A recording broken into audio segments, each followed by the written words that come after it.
Yes. Mm-hmm. So day 7. Time flies so fast. Yes. So our topics today, objectives and materials. Materials. Our lesson objectives, write lesson objectives effectively and use lesson materials effectively. So I use the word effective because there are materials and objectives that we are using that might be correct, but not necessarily effective. When you say effective, is good work, no? Because it means something that really works, no? That Correct. fulfill its objectives. Correct. Yes. Uh, Because sometimes teachers just write objectives, but it does not serve the purpose. Or so we use materials, but as I've said, it violates certain rules. So it may not be effective. It may be correct. It may be, yeah, correct, but it's not effective. mhm. Now, lesson objectives. When we talk about lesson objectives, we are guided by these 3 terms. It is also called learner objectives. Why? Because our lesson plan, it is for our learners, right? It is for our students. So these objectives are what our students should be able to achieve by the end of the lesson. Are we clear with that? Our students are going to achieve. It's not the teacher who will achieve this, but the students are going to achieve, to do, to perform, to show by the end of the lesson. For us to identify if they have learned the lesson taught. That's why we call it learner objectives. And when we talk about learner objectives, there are 2 kinds. The main objective, or others call it the general objective, or others call it terminal objective. So many terms that they use to refer to this one, but a simple way of looking at it, it is your main objective. It is one single goal that students must achieve at the end of the lesson. At least, you mean at least? No. What do you mean at least? At least No, when you say the main objective is the Mhm, one single goal that the students must achieve, mhm. or it can be at least that objective. No. Again, what's that word? At least? Yes. No. What do you mean by at least? I think that the lesson plan probably has many objectives, Mhm. but we have to achieve the main one. It doesn't Yes. matter if the others are not met. Uh, well, hopefully the others also will be achieved, but main objective is the number one that we have to consider. Because if students do not and cannot achieve this, then your lesson plan is a failure. Mm. Is a failure. Then there are ways on how to evaluate that later. So now, where do we see main objective being realized in the lesson stages? Where is Oh, this seen? Where is this reflected in our lesson stages? So if we follow PPP, presentation, practice, production, where in that stages, or if we follow Jeremy Harmer's engage, study, activate, where is that in the lesson stages? Where is this main objective realized? yes. Where does it Uh-huh. happen? In the production part or in the activating part? Uh-huh. Very good. Activate part. Uh-huh. Correct. So the main objective will be seen its application in the production, in the activation, or in the last part of the lesson wherein students are going to apply what they have learned from the beginning until the last part. Okay, so that should be your way of implementing the main objective. Now, the secondary objectives. So if you notice, main objective is singular, secondary objectives plural, many. Why is it singular for main objective? Because if you write too many main objectives, which means you have also a lot of things to achieve towards the end. And if it's too many, maybe you will not be able to achieve them on time, because we still have to consider time. And each main objective has its own secondary objectives, right? Or others call it enabling objectives, meaning these secondary objectives are small objectives, are the steps that students take in order to achieve and reach the main goal. So they should help, they should facilitate in achieving. Enablers. Correct, enablers, enabling.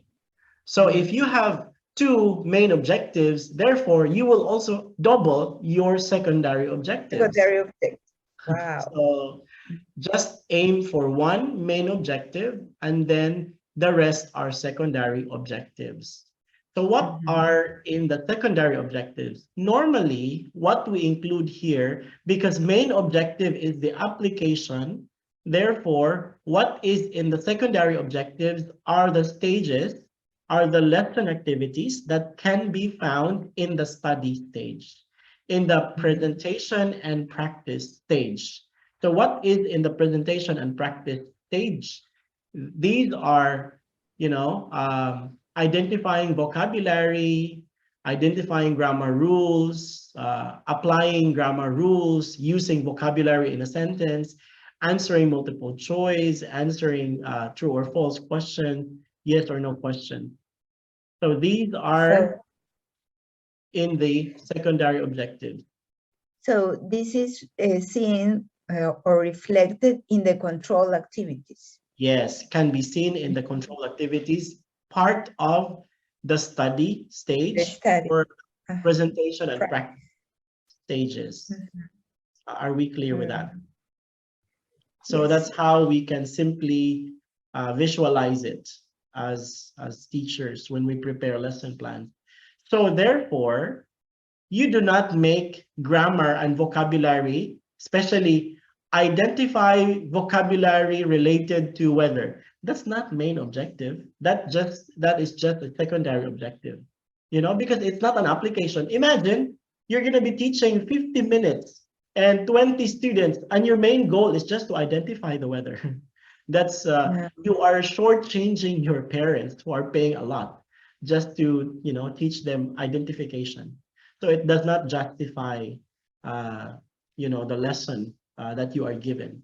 So make your main objective, an application of the lesson that they should be learning in that class. Okay, so identifying vocab, identifying grammar, application of grammar and vocabulary, part of controlled activities, that can be in the secondary objectives. Secondary. Questions? Do you have questions so far? So we would say that, for example, the main objective, if talking about what we were saying about the weather, right? Vocabulary about the weather. The main objective would be that students be able to talk about the weather in their country, or to talk, describe their favorite weather, maybe. To talk, describe. So we are in the definition of terms first. Then I will go to your question. Are we clear with what is main objective, and are we clear with what is secondary objectives? Where is this happening in our lesson plan? Right? Yes. Okay. Yes. So next, this is how we're going to look at what makes an effective objectives. Okay, what consists of, what it comprised of. So number one, your objective must be learner-centered. Definitely, you don't want it to be teacher-centered. No. So, because the lesson that you prepare, it is for your, yeah. So learner-centered. It is always having your students in mind. The activities, the main goal, they are for your students to achieve. And it has to be specific. You should not use words that are vague. For example, understand. Understand is not a specific word. It's very vague. And it has to be observable. So in your objective, use action words that can be seen by the teacher that students are doing, are performing. So if you have all these, plus the bigger circle says here, required by syllabus, meaning what you are teaching, they belong to what is required by the school for you to teach. You don't teach something that is not in the book, that is just, you made it up. So not like that. It must be maybe in the book, in the syllabus, in the curriculum that is given to you to follow and use. Okay. Now, how do we see this in a clearer picture? Is it clear? It's a bit blurred. Okay, here. This is what I was talking about. Example, by the way, have you wondered why we use the phrase be better able to?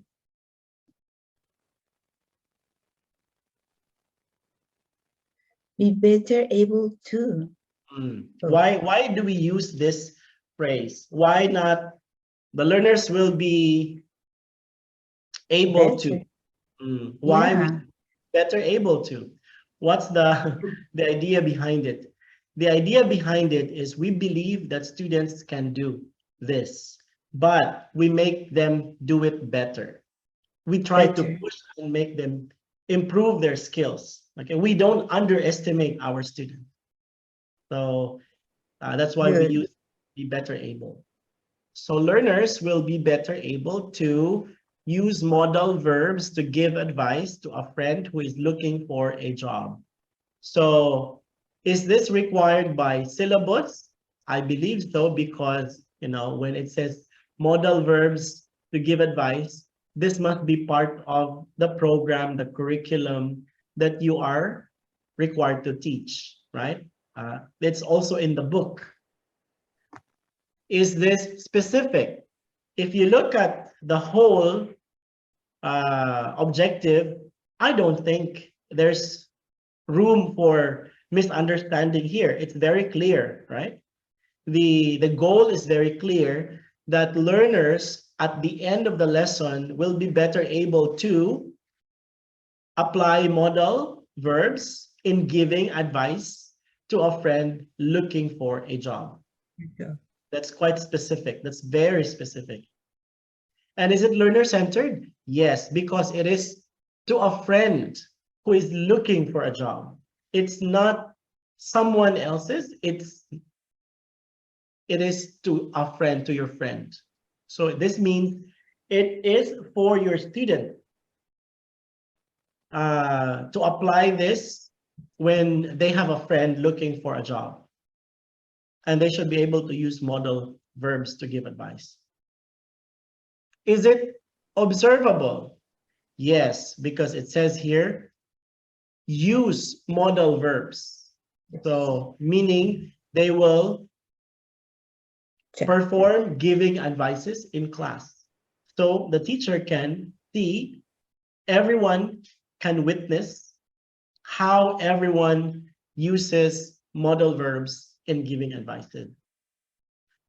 So if this is your main objective, in the application, in the activation stage, in the production stage, you must have an activity there that says students in pairs are going to, student A give a problem about, or asking a friend asking a friend advice when he's looking for a job, and vice versa.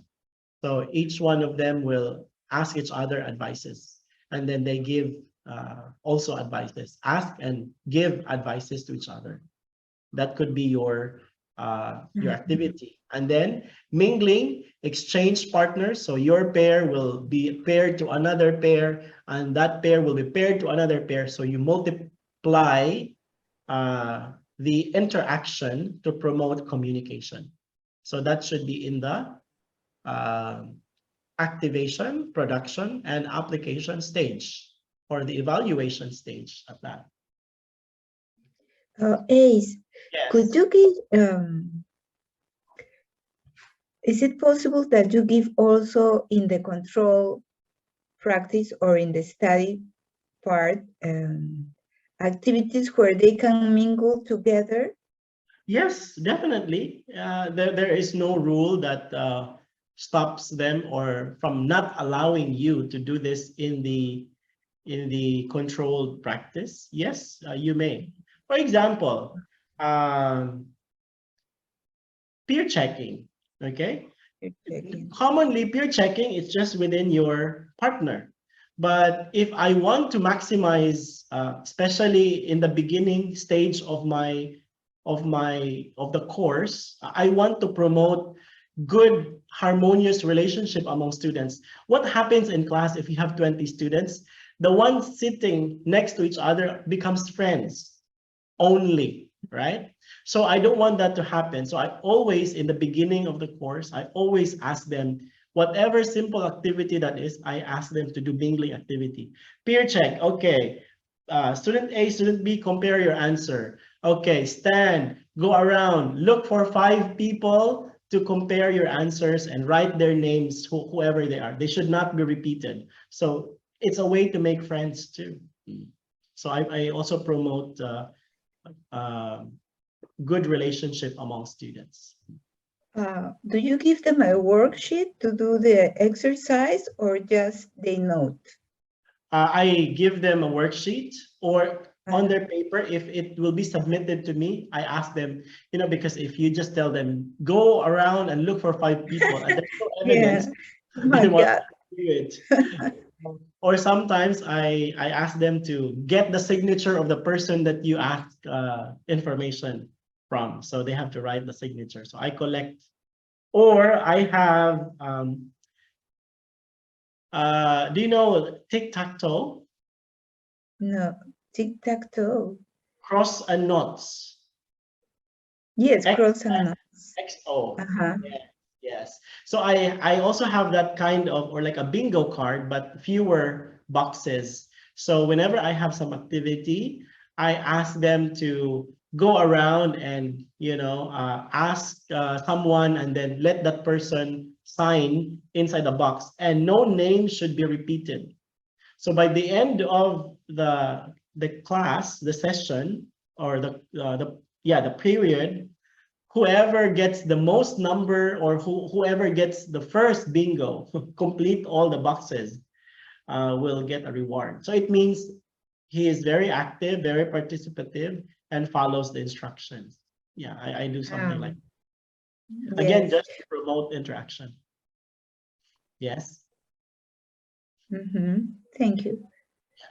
So this is one example. Another way of looking at it closely is like this. So having the same objective, we can deeply look into it part by part.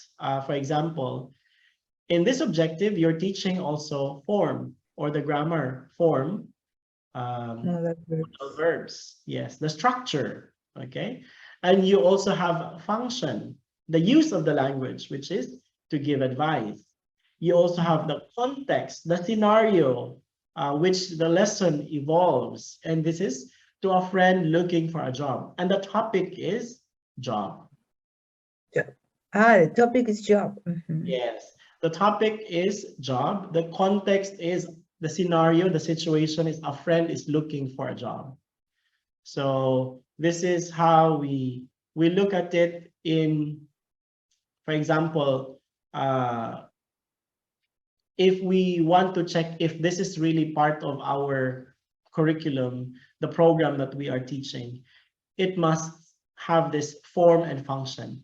When we teach English, we don't just teach dialogues for them to practice and giving advice to someone looking for a job, but there must be a lesson behind it.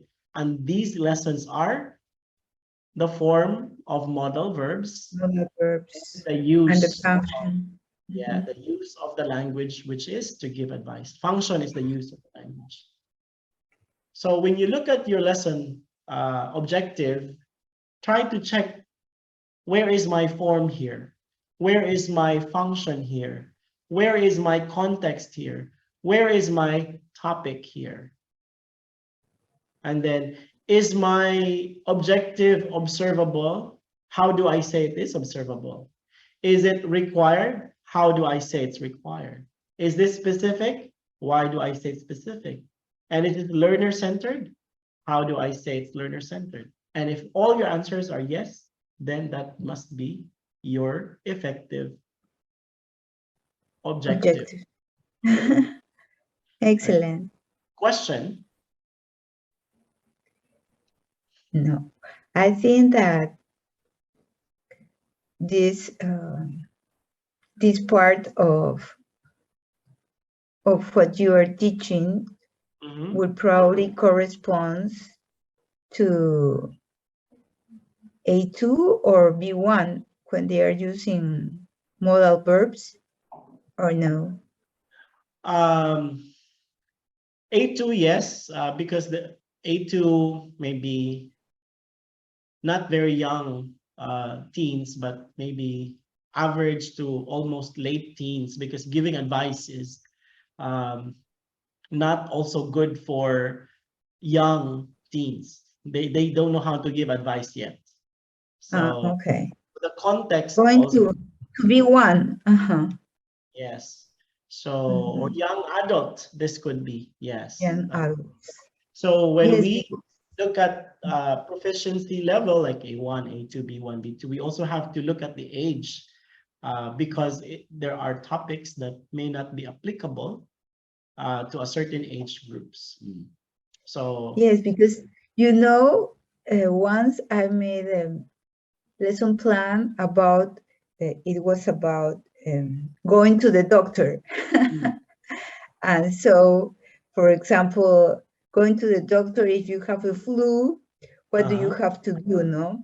yes. Take aspirins, no? And everything that goes with giving advice. It was fun. And your students are how old? Well, those students, different, but mostly young adults and adults. Okay, yes, in that case they can. Because I also taught teenagers, but they are 12, 12 and No, that's too young. and our topic, although not models, but our topic that time was it was shopping. The context was what was the context? But it's not about shopping, and we were using Cambridge Prepare book, and unfortunately, I had to modify the lesson content because Vietnamese students 12, 13 years old don't go shopping yet. Oh, yes, I imagine. When we started the warm up and then it was buying things, they couldn't even do it because they said, teacher, it's my mom, it's my dad, it's my sister who would buy for us. So I said, oh my God, about this one. So I had to improvise the lesson quickly on the spot because it's not gonna work, you know.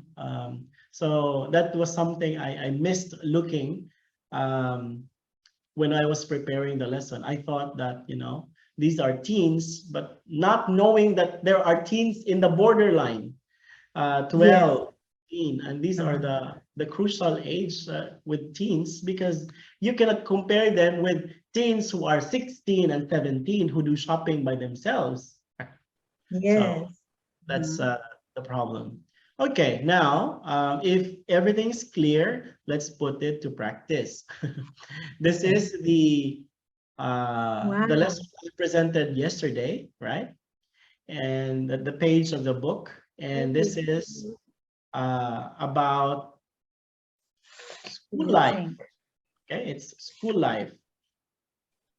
Now I'll give you, maybe, is 5 minutes enough? Let's try. Let's try 5 minutes. Okay. I want you from this page only. I have different lessons. So this is vocabulary. Another one, grammar. Then you have reading. You have speaking. So with this page, I want you to come up with your own objective. Let's give it a try. Okay. I'll give you 5 minutes. My time now is 9:32, so I should get back 37.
Are you done?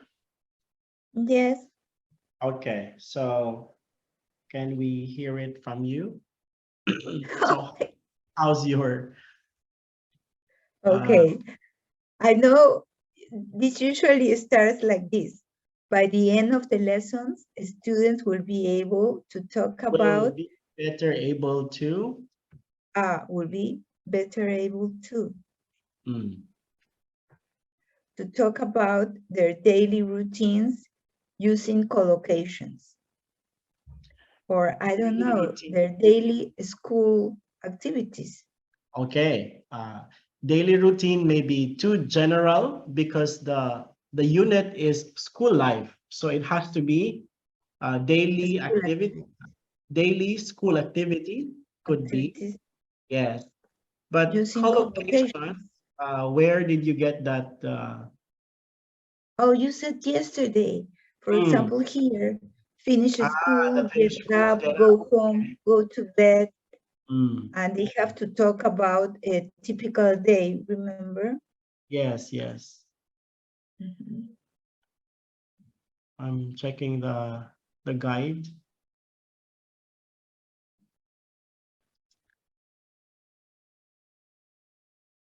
To use this phrases.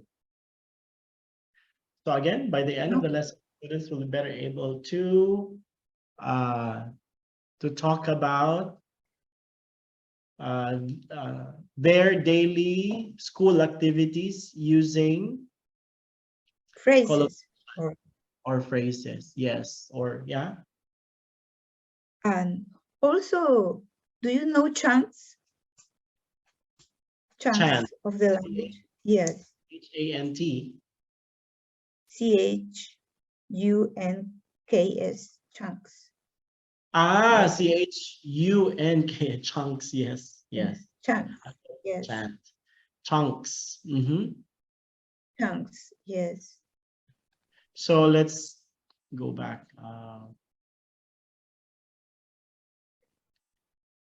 So we'll be better able to talk about.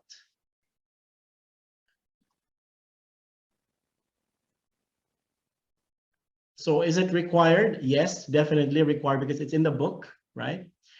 Was it The specific? observable. Yes. Was School it specific? activity. So it was specific. Observable? Mhm. Yes, because to talk about, used to talk or to share. And then was it learner centered? Yes, because they're going to talk about their own daily school activities. Or maybe we can use daily routines using collocation so that it will not be redundant to say, because School. collocation can be phrase activities, right? So yes, okay, learner centered. So by the end of the lessons, students will be better able to talk about their daily routines using collocations. Their daily school routines using collocations. Daily school routines, okay. Using collocations. And it involves phrases and chants, right? Yes. Whatever you teach. Okay. Yes. Excellent. So, aside from talk, maybe you can use the word share Share. to Yes. To To share with their peers. your peers. Yes. Okay. Very good. Who To else? share. Milagros, do you have your own? Would you like to share?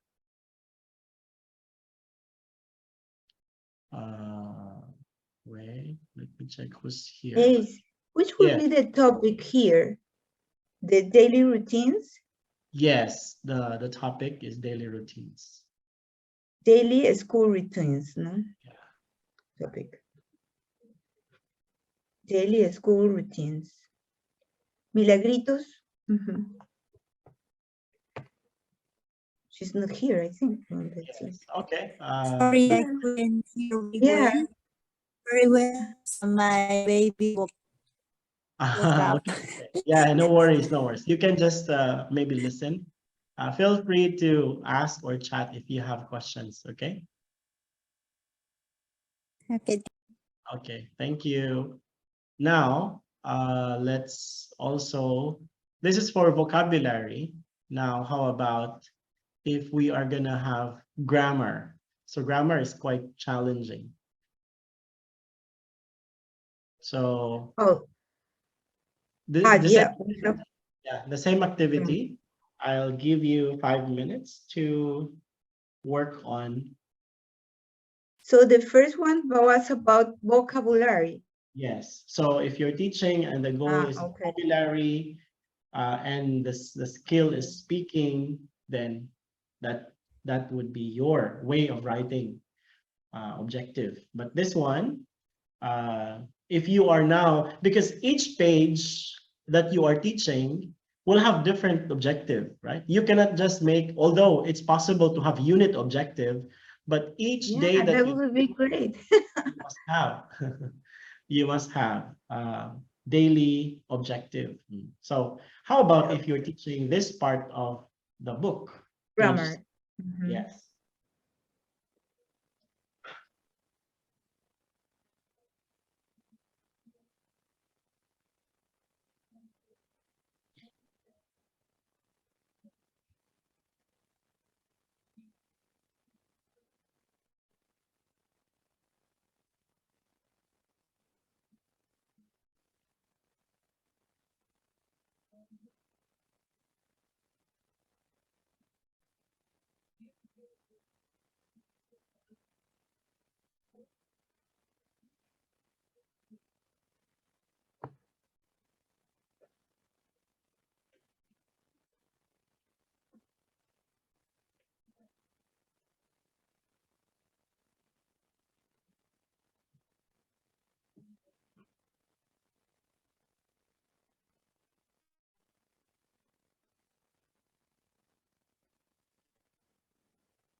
Are you done? Wait, I don't know.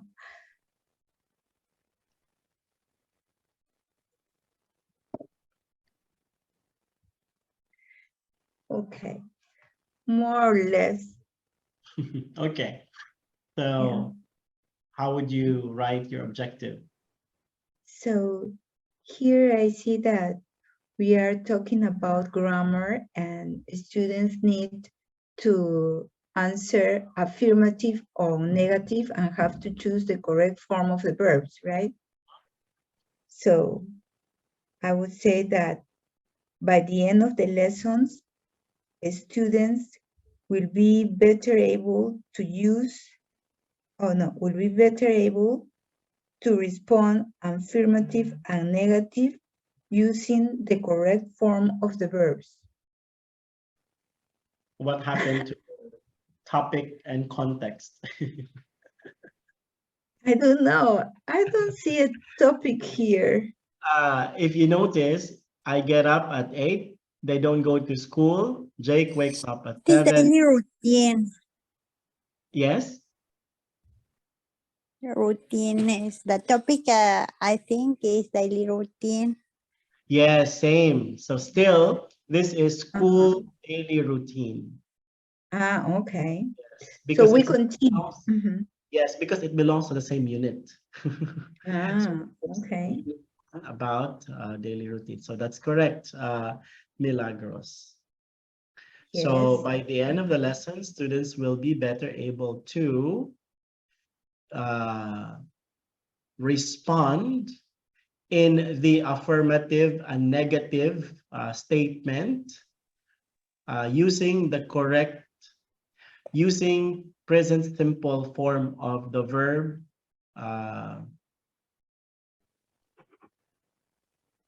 to talk about daily school routine. It's quite long because it's very specific. Yes. It's mixed. Okay. So it continues with the daily routines. Daily school routines. Yes. Okay. That's good. By the way, you mentioned that you have difficulty making objective. Which part of making objective you find it difficult or challenging? Yeah, here, for example, I didn't have the answer. I didn't So have you the missed answer certain correctly. parts. So Yeah. that's how you check. Am I talking about, is my objective, does it have context? Does it have topic? So that's how you go back to it. Okay. No. What did you say? I I didn't said, get it. because you mentioned that you have difficulty forming an objective that is complete, right? For example, here you forgot the context or the topic. So I said, in order for you to know if your objective is complete, is effective, you'll go back to the question. Does it have the parts of an effective objective? Student-centered. Yeah, the form, the Yeah, context, the to, function. yes. So you just go back to that structure and check, where is my form, where's my structures, my topic, my context? Is it student-centered? Is it specific? Is it observable? So imagine one objective for one lesson, you ask these questions. But along the way, when you're doing this, you will be familiar. It will be automatic. But the real objective here is that with this, the activities here was the grammar part, no? Yes. So students will be better able to use the correct form of the verbs for or you can affirmative be very specific. Instead of correct respond. form of the verb, just say present simple. Present simple. Okay. So be very specific. Present simple right away. To use present simple, affirmative and negative statement. To respond to an affirmative. To respond in an affirmative or negative statement. In talking about daily school routine. Okay. Yes, I think it's better. It's clear. So you put the topic at the end. Yes. Okay, now Okay. let's move to another reading. Now, reading is quite tricky, but let's see if you can find the trick Oh my here. God.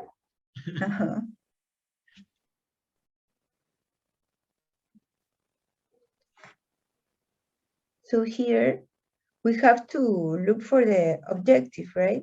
Yes, Reading the and- same. So make an objective if you're teaching reading, and this is your lesson material. So the reading is this one, a day in the life of an online student. Yes. The This title of one. the article is A Day in the Life of an Online Student. That's what they're going to read. Okay. So it's 9:52. I'll give you 5 minutes. So, or whenever you are done, shorter than 5 minutes, let me know. Okay.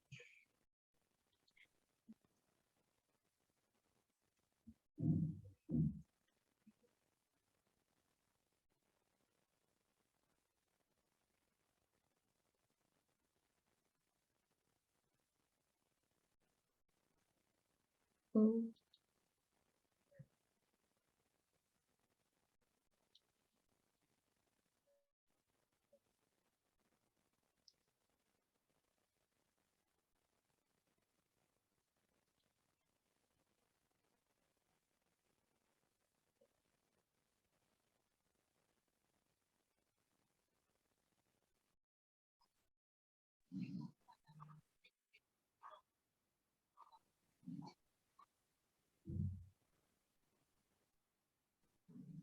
What happened? It's not Ace here. Yeah?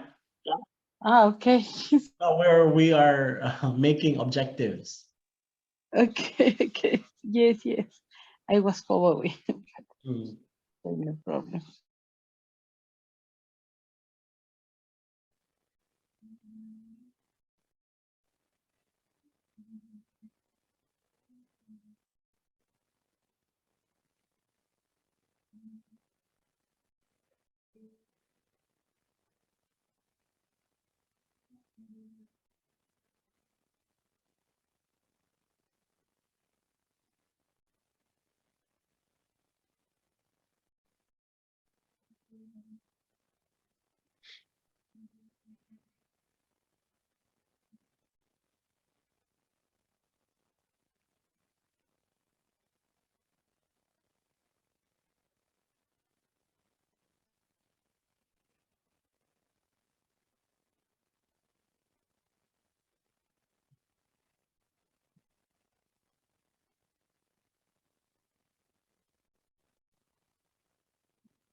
Are you done?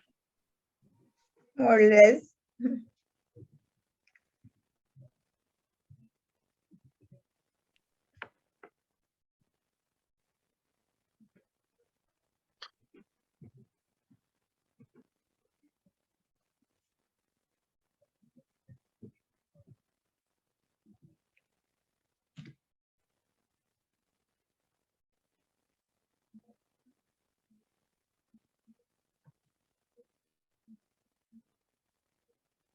Well, I have made a short one because this is so much, but probably it's okay. Yeah, it's okay. Give it a try. So what's your Okay. So by the end of the lessons, we'll be better able, no? How was it? yeah, better able to. Will be better able to talk about their daily routines when studying online and when going physical at the school. Okay. So that's one part of the objective. As I've mentioned, when it comes Because to I don't know reading. in listening and reading, there is an additional one, which is the skill. Because this is a receptive skills or input skills, Mhm. we must include the skimming and scanning. As in an the objective. Yes. So by the end of the lesson, students will better able to first is skim and scan the article A Day in the Life of an Online Student. Next Scheme and is what? next is be better able to talk about the one that you mentioned. Oh, what did you say first? Skim and scan the article, then the Skim. title. The article Oh, A Day. the skimming part is like the gist, right? Yes. So just And write then skim and scan. scan. So the first part, by the end of the lessons, students will be better able to skim and scan an article about The a day. article A Day in the Life of an Online Student. So meaning after you write the phrase skim and scan the article, then title, whatever the title of the story, put it there. And then there will be two objectives. And the second Yeah. one, Second to one talk is about the one that is in the application, which is, or the production, which is actually here in the critical thinking, we can say the difference between online and yeah, doing it the traditional way. able to talk about the similarities and differences of online and traditional schools.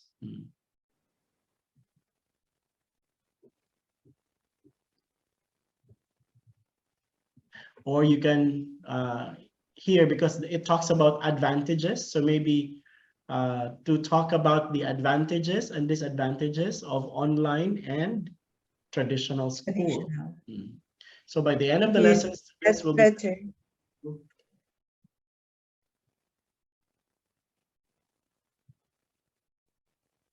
So they will have two objectives.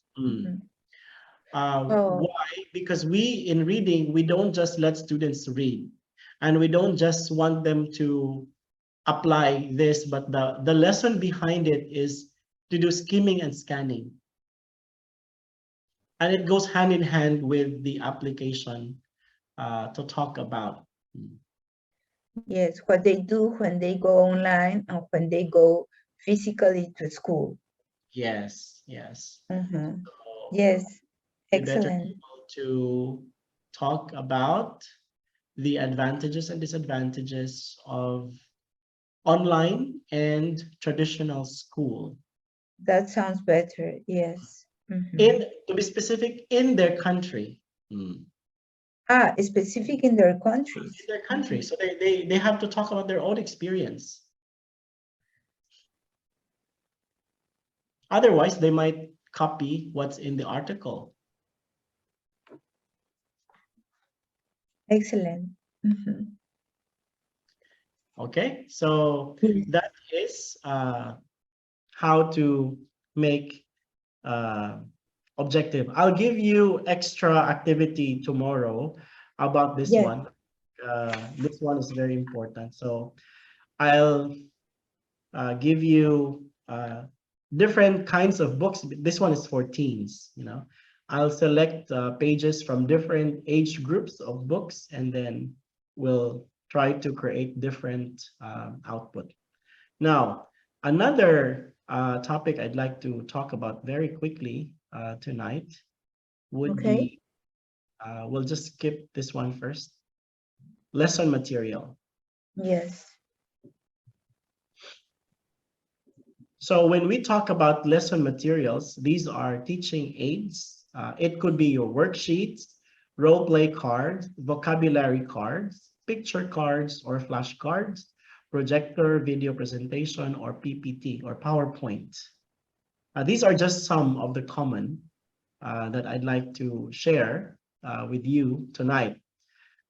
So there are a few things I'd like to remind. I'm not sure if you're doing it. If you're doing it, good. If you are not, then something to work on.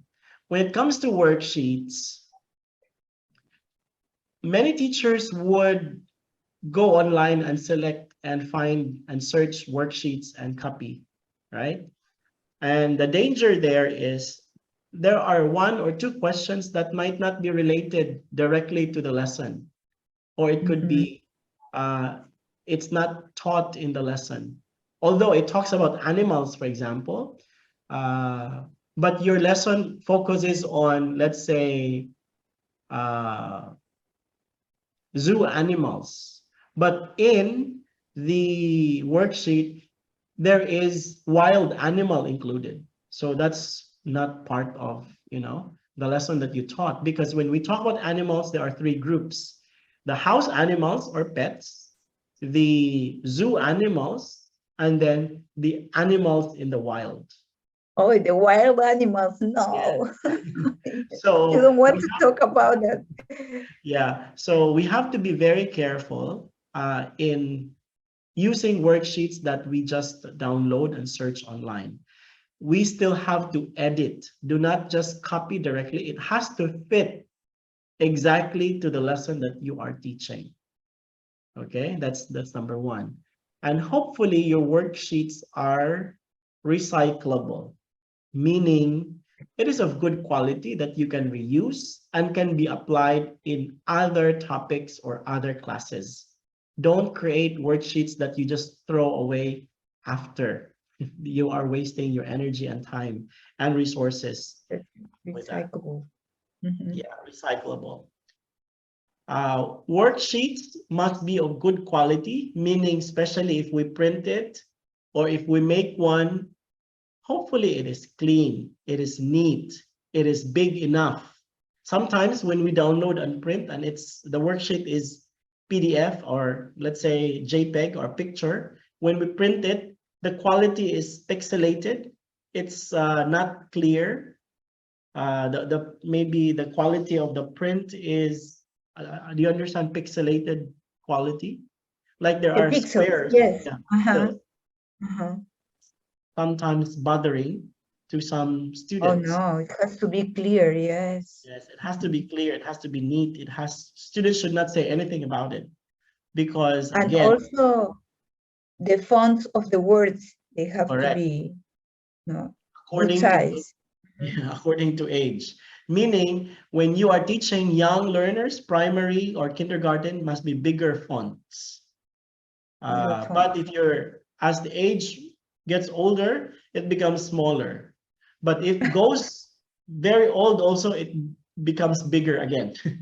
That's how Okay. we change the fonts because when they have difficulty reading, it does not Like a roller coaster. Yeah. attract students. So instead of aid for learning, it becomes annoying to them. And they don't like to do it, you know. So worksheets. How much worksheets do you use, Carmen, in your classes? Oh, no more than 2. Okay, but do you always prepare them by yourself, or you look for them online? Well, no, most of the time the course book comes with the workbook. Mm, So you have worksheets there, you know. you get it from there. And Okay, that's good. yes, or probably I can prepare one, no? But after you have said that we have to be very careful that Mhm. it, not to see that it focuses on what we are teaching, then I better use something that has already tried, no? Correct. Mhm. Next is role play cards. So Mhm. role play cards, these are dialogue cards.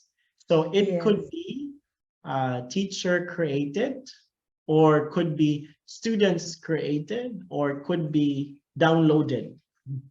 So meaning you got it from online or from the book. So from the From the book, book. we create our online, no, from the book, the teacher will maybe photocopy or reprint and make it like in an index card or a cardboard where it is durable and easier to hold. Why is it like that? When students do role plays and they're holding the book, it is quite big and bothersome. Unlike when they're holding a piece of card that has the dialogue, it's easier. It's flexible. They can stand, they can move around, you know. Unlike when they're holding book and then they're going to moving around, that's No, doesn't comfortable. work. Mhm. Yes. So when it comes to role play cards, we get it from the internet, we make one, or we got it from the book itself. You must make a card, okay? Maybe put it in a cardboard, an index card, something that's durable that you can hand in to students and that students can read and use comfortably. Mhm. Sometimes, when we have some of my students would tell me, Teacher Ace, it's so tiring to prepare so many activities. You know, if you have 5 or 6 classes in a day and you prepare these cards properly, it would take time. My answer to that, yes, in the beginning. That's why it's important to prepare them that is of good quality so you can collect and reuse them later or in the next class. You don't keep making one and throw uh, pictures or role play cards. Okay, so that's one. Vocabulary cards. Vocabulary cards must be printed big enough. Okay, uh, meaning I don't know how big are your classrooms there, but your vocabulary, the same with picture cards and flashcards, it must be big enough that can be seen from afar. Or if you put it on the board, it still can be seen. It does not disappear because there are pictures, there are vocabulary cards that when you put it on the board, it blends with the board.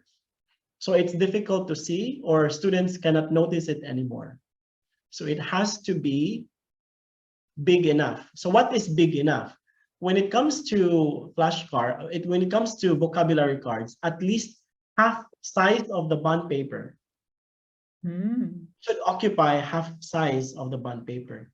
Now the problem here is if it's a long word, then you must double the size of the bond paper, rectangular size. But half size of that, that should Okay. be big enough. Yes. Ace, but when you talk about vocabulary cards, it means that only the word that you are teaching, or it has a picture too? So that's why I included the picture cards because it is separate. When we say vocabulary cards, just vocabulary cards, so that you can reuse it with other classes. Because if it has picture, and what if in the other book or another class, you don't need a picture, so you are restricted to use both the picture, so you can separate. So vocabulary card must be just vocabs only. And then the picture cards must be separate. Now, when it comes to picture cards or flashcards, must be big enough, as big as bond paper size, maybe short size. When I say short size bond paper, it must occupy the whole space. Some teachers would give me one whole size bond paper, but the picture is very tiny in the middle. I said, this is not what I meant by one whole size bond paper. It should occupy the whole space. Now, the problem there is when some teachers drag the picture and make it bigger, it distorts the quality of the picture. It becomes pixelated now. It doesn't look good anymore. Or sometimes it changes the color. So some students are arguing, teacher, is that purple? Is it pink? Is it, because they couldn't recognize anymore the color because you stretch it too much. So when you print and use and make it into one short size bond paper, still of good quality.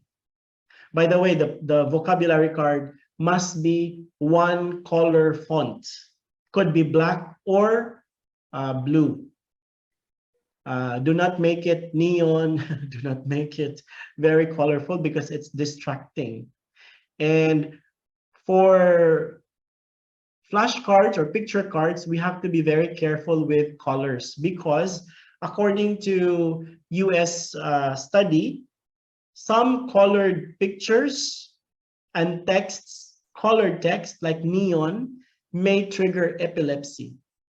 Oh, no neon. Yeah, so no neon, no flashy colors.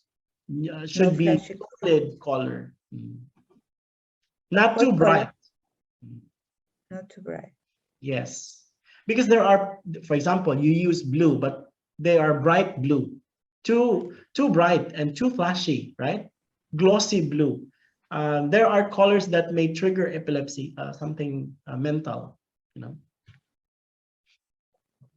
And Oh my another God. point here, when it comes to flashcards, the picture must represent the correct meaning. For example, you have some, I've seen this to some teachers. The word is a glass of milk, and then partner with a picture that shows a bottle and a glass. It does not say a glass of milk anymore. And then the teacher would say, but teacher Ace, there is a glass. But when students look at it, especially young students, they will not see only a glass, but there is a bottle also. So it becomes a bottle and a glass of milk. So that is Oh my not the same as the phrase a glass of milk. Glass of milk. So when you say a glass of milk, there should only be one glass of milk in the picture. The same way with let's say an apple. Some pictures will have one whole apple and half apple that's cut because they want to show what's inside the apple and the whole apple. The seeds. An apple anymore. That is already an apple and a half, right? So when you say an apple, there must be one apple only. Or when they say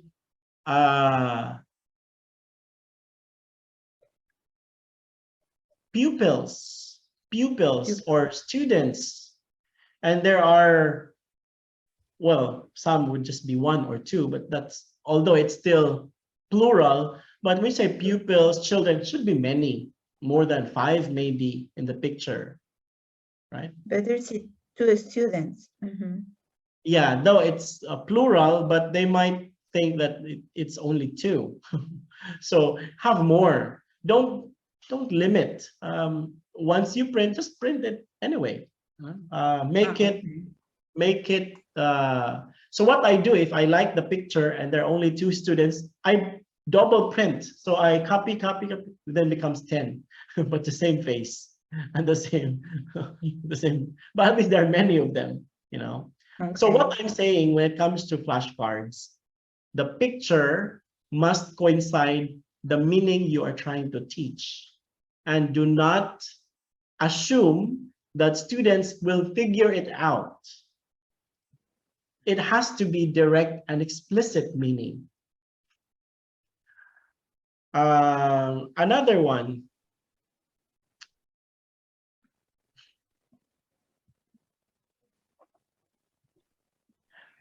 This one is a bit controversial because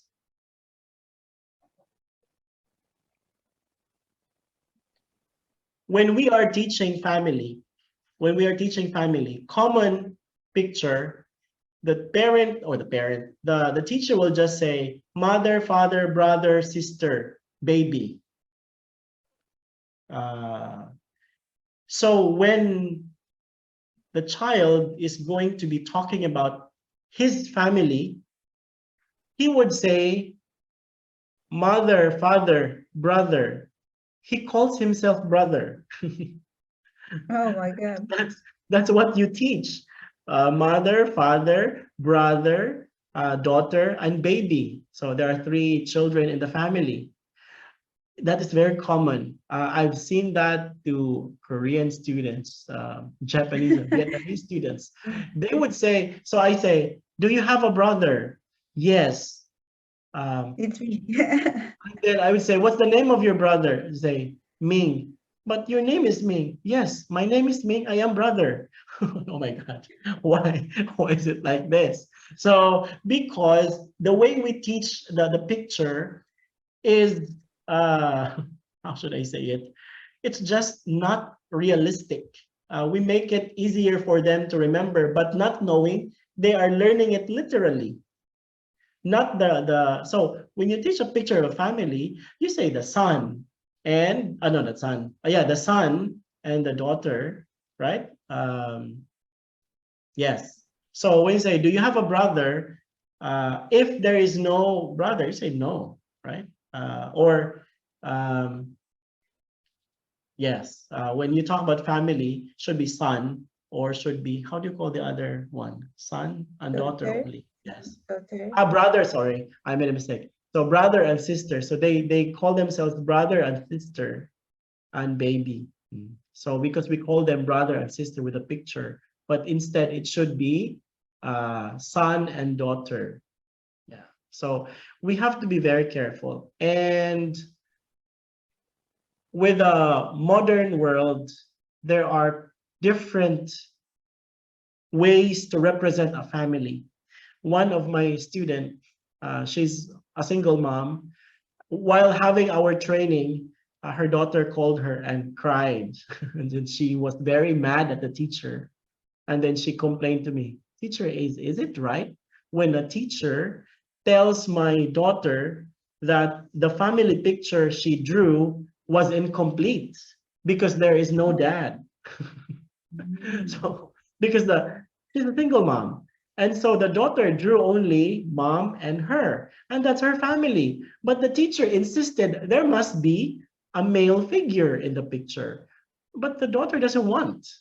So as a teacher, we have to be sensitive, that there are many ways to project a family, and we should not tell our students what to write.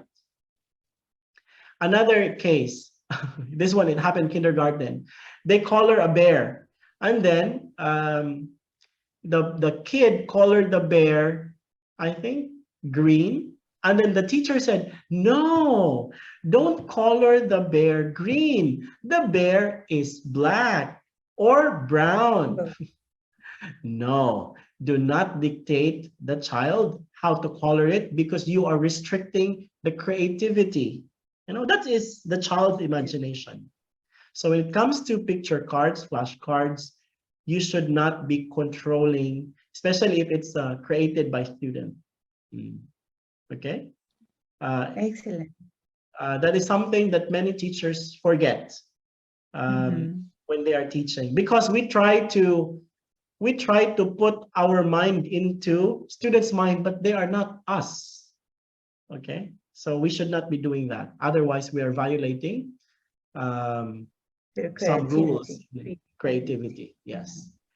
Now with projector, video presentation, and PowerPoint, my only point here is when you project something on the board, may it be a video or PowerPoint, do not put the class as a whole looking at the board.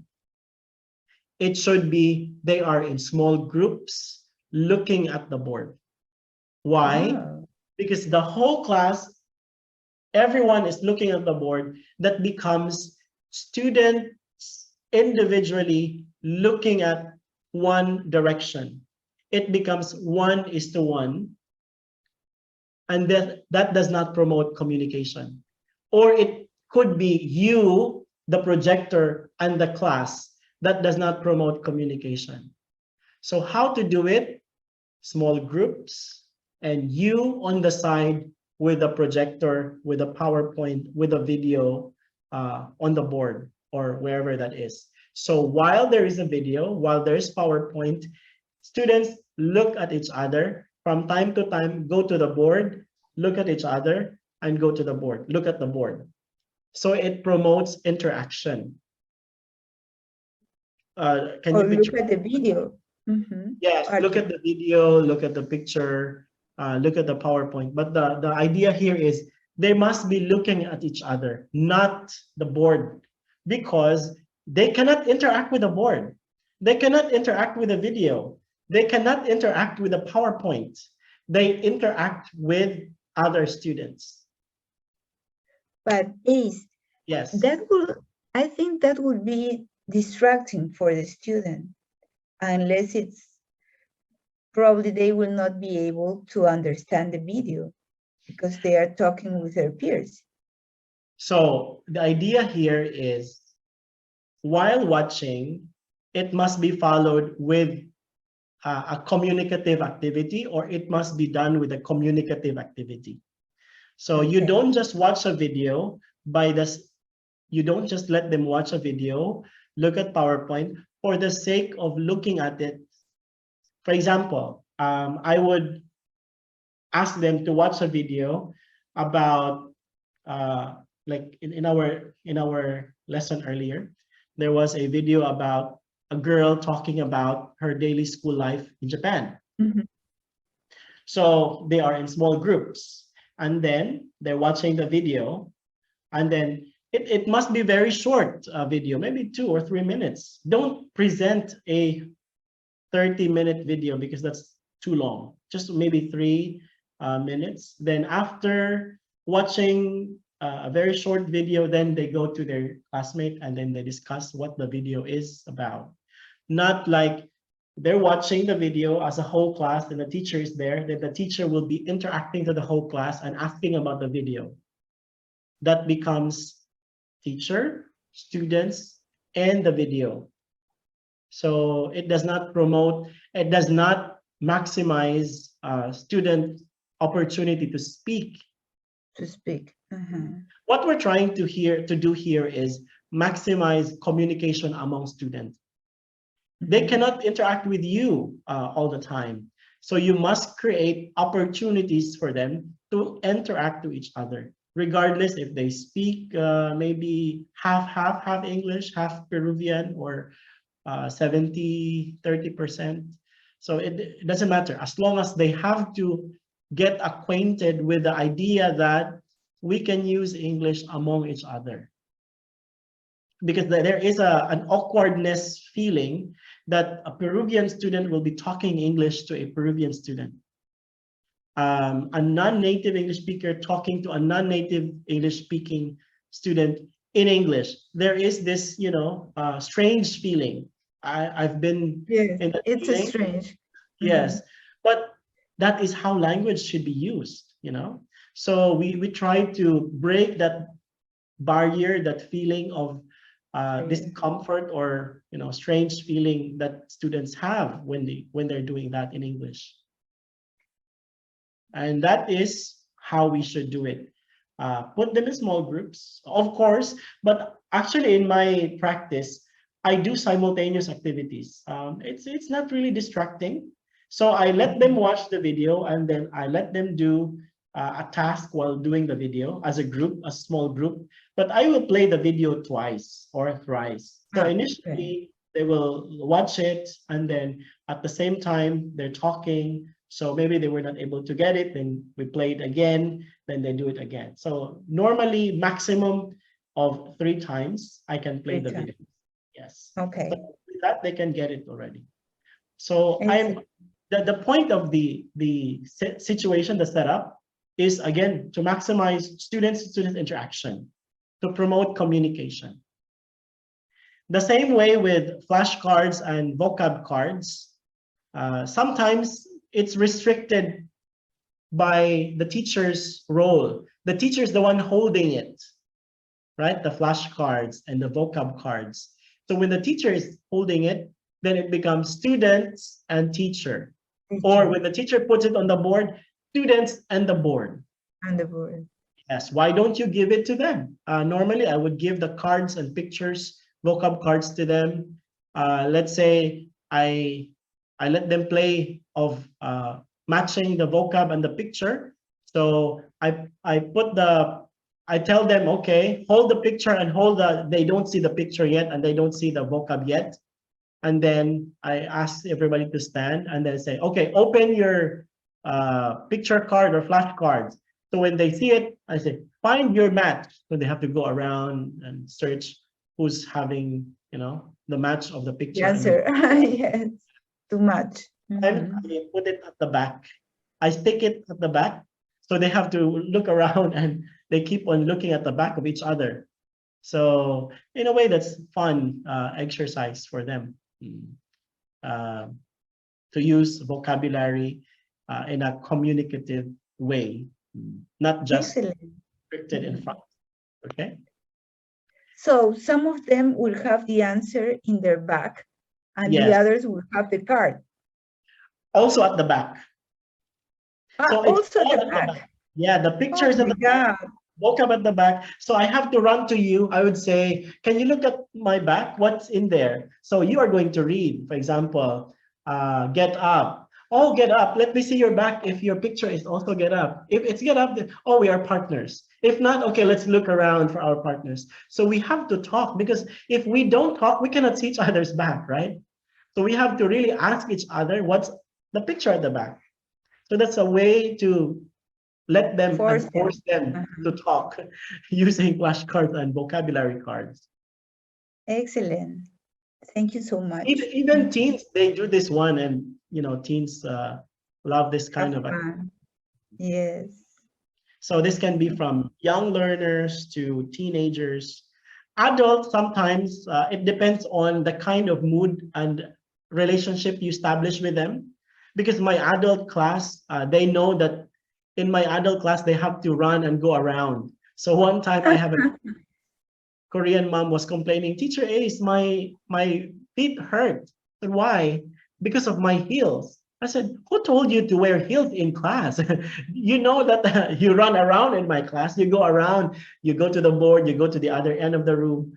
So the next time that she attended my class, she didn't wear high heels anymore. The Korean moms are really like that. They go to school with all the fashion. It's like they're going to shopping or they're going to a mall. The movies. How they are. That's their culture, maybe. They want to look it's good. Yes, it's Korean fashion. But anyway, they understand that that's how I do it, so they don't complain. It's how you establish your class. So there are relationship you can do, even though it sounds and looks silly and crazy. Okay. Yes. Question. So, let me see. I got a question. Oh shit.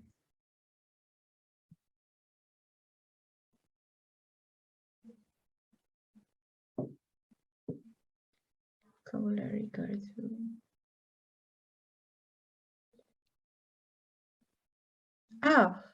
Ace.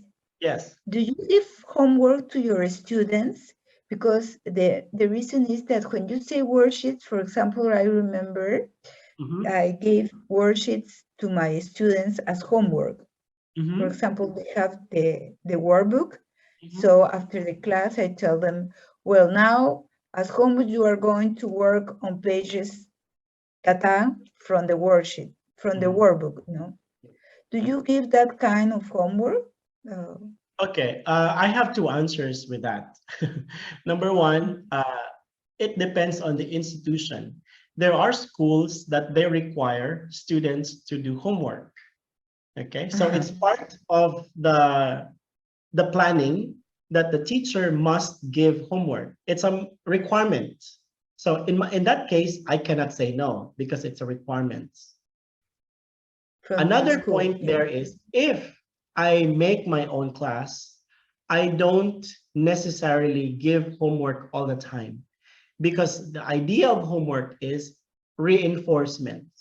Okay, Okay. supports learning. So for example, today I've noticed that my students were not able to get maybe more than 50% of them got less than 70% correct answers, meaning most of them did not fully understand the lesson. So in that case, I will give them homework. But my homework should not be too much, maybe one activity, 1 to 5 items only. I don't give them 2 pages, 3 pages of homework. That's crazy. Yeah. Because remember, when students come to our class and it's an English class, we are just an additional class. These students have regular classes in the morning, in the afternoon, Yes, that's the and they also problem. have their own homework from their math, science, history, whatever subject they have. And normally what happens to our class, it's just additional. So you'll just be disappointed if they don't do your homework. So do it strategically, do it effectively, use it only when necessary to support learning and not for compliance. Okay, so that's my All right. answer. I give when it's necessary. I don't when it's not. But if the school requires it, yes, I have to. I did 1 page. Okay. Yes. They do it before the class. They arrive a little earlier and then they do the homework. Correct. But not in their homes because as you said, they have other homeworks. No? Correct. So if our extra class begins at, let's say, 5:45, so they finish 3 or 4 in their school, then they arrive 30 or an hour early, so they are going to do their homework. So that's how they do it. Yes. And that's normal to students. So we should try to understand them too. We were once students. we learned we know how the struggle is. So that's why when I make my lesson, I try to make it different from their own regular school experience. I have to present a different approach in teaching them. Otherwise, how can I convince them to keep attending my class if I'm just like their other teachers in their local schools? That's probably focus more on content, focus more on presentation. My class should focus on activities and application. It should be fun learning. That's always I have to remind myself so that I'll be different from their regular class. Okay. Anything else? No more.